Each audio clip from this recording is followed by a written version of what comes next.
So we had Conor in his aggressive, crazy, sadistic form come out and just absolutely batter Dustin and beat him in the first fight. In the second fight, I say batter just because it was a pretty big finish.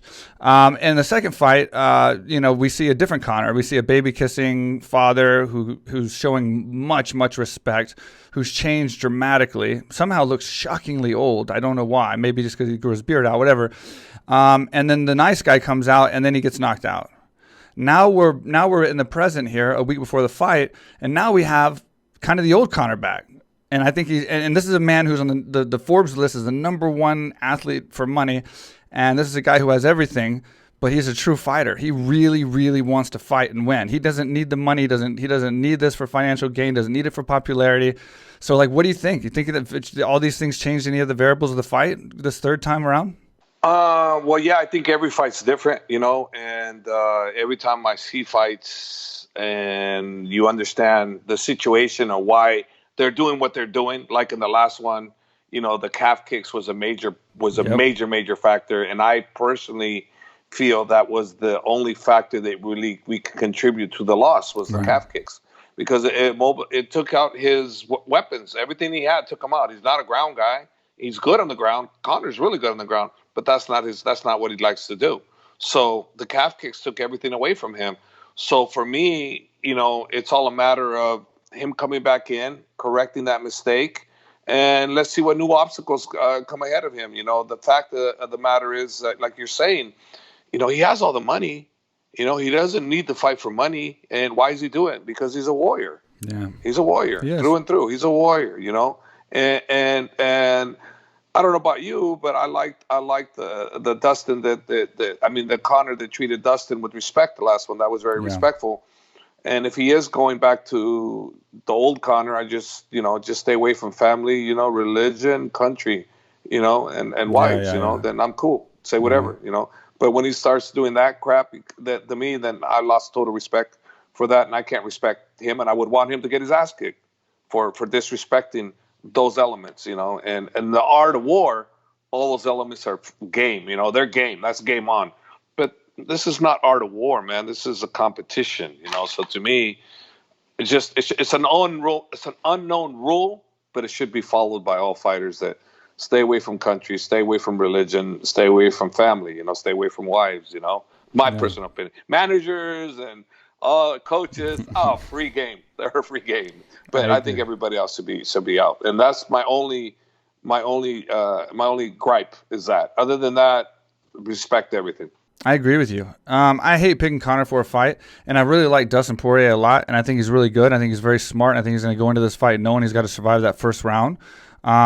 Two things. I want to say I don't agree. I don't believe Conor wants Dustin to think he wants to stand. So Conor's came out and said the first guy to shoot is a bitch. We've seen this in the past. It's generally they're trying to say that if you shoot on me, you're a bitch, let's stand. I don't take that at face value with Conor. Conor's super smart. I would say he's using reverse psychology on that, and he's trying to show that he's super confident on the feet, so Dustin might shoot. And then if Dustin's thinking about shooting, which I think was what he's trying to get in his head, that's going to take away from a stand-up. Naturally, when you're thinking about setting up a shot, you're taking away from your stand-up. Therefore, the stand-up's easier. That's the way I take this thing. But anyway, the Conor that's coming out now being aggressive and back to his old self and angry and got the pride, I have to say that, I think he's going to do better than the last fight, a lot better. And I think that there's a chance he might win this fight. I think I'm going to have to go overall give the edge to Poirier if Poirier can squeeze out of that first and second round. So I'm going to give the edge to Poirier, but I would definitely not call it an upset if Conor wins. That's my prediction. What's your prediction? Well, I feel that the first two rounds is Conor's to win. The last three rounds is Dustin. Yeah. And I think that's it. I think, Conor can go do it in two. If he can't, then I think that he's going to have to hold on. If he's going to get a win, he's going to have to hold on because Dustin is going to be there till the end, bro. That guy don't break. You have to knock him out, choke him out. He's fighting till the last minute. There's no quitting that guy. He's proven it time and time again. And he'll prove it again, And the thing is, can Conor get it done in two? And you and I are just speculating, right? Because we've seen this happen before, where the unknown happens. You go, wow, what a war! 5 rounds. What the hell? What happened here? Didn't expect that. You know, Moreno versus the champ, right? When Moreno dominated him, I honestly was expecting a hell of a fight from the champ. I didn't expect Moreno to come out and fight somebody that didn't fight back. Yeah. In my opinion, he didn't fight back. I'm like, what the hell happened here?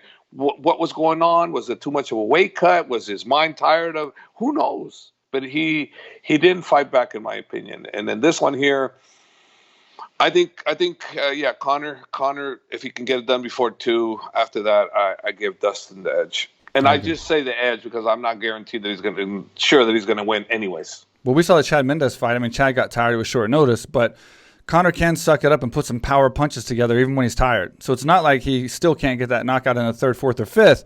It's just he's not as dangerous as that 1st and 2nd, you know, because that 1st and 2nd, you're just kind of scared anyway. But what this crazy bastard's going to do, and then he comes out there super confident, and especially I think how he's going to come out now in his karate stance and look really confident, and then that gives him an advantage. And now he's got your mind all going different directions, and like you don't know what the hell he's going to do, and you've seen him do everything from. Real quick, with Mike Swick.